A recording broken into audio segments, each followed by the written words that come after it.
Jakarta, Wakil Duta Besar Rusia untuk Perserikatan Bangsa-Bangsa Dmitry Polyansky membuat pernyataan keras terhadap negara-negara Barat. Dia mengatakan Ukraina sengaja diumpankan oleh Barat dalam perang melawan Rusia. Kepedulian rekan-rekan Barat untuk Ukraina dan Ukraina cukup egois serta mementingkan diri sendiri, katanya pada pertemuan Dewan Keamanan PBB.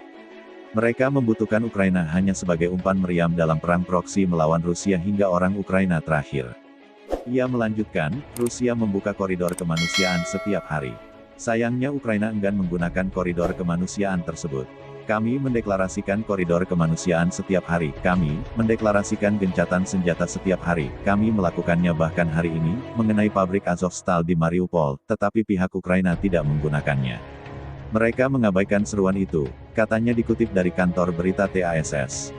Sementara itu, fase baru perang Rusia-Ukraina telah dimulai. Rusia menggempur wilayah Donbas dan warga sipil diminta melarikan diri. Rusia tidak punya pilihan lain selain memulai operasi, karena pasukan Ukraina telah mengintensifkan serangan di Donbas, kata Menteri Luar Negeri Rusia Sergei Lavrov dalam wawancaranya dengan penyiar India Today seperti dilansir Al Jazeera Rabu tanggal 20 April tahun 2022. Pihaknya mendorong evakuasi massal warga sipil dari wilayah tersebut dan memaksa Republik Rakyat Donetsk dan Luhansk untuk meminta bantuan Moskow.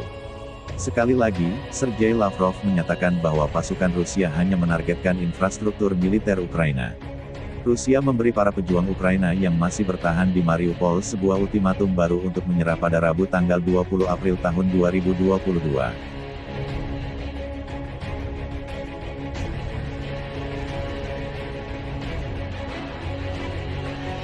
Seperti dilansir Reuters, setelah ultimatum sebelumnya gagal, Kementerian Pertahanan Rusia mengatakan tidak ada satupun tentara Ukraina yang meletakkan senjata mereka. Komandan Ukraina telah bersumpah untuk tidak menyerah.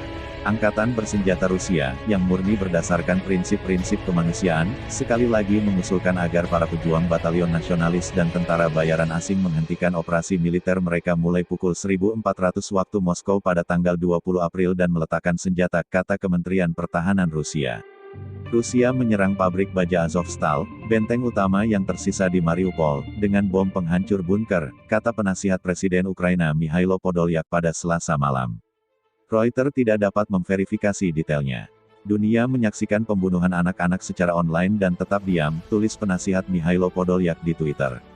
Ultimatum itu diberikan setelah ribuan tentara Rusia yang didukung oleh artileri dan serangan roket maju dalam apa yang oleh pejabat Ukraina disebut pertempuran Donbas.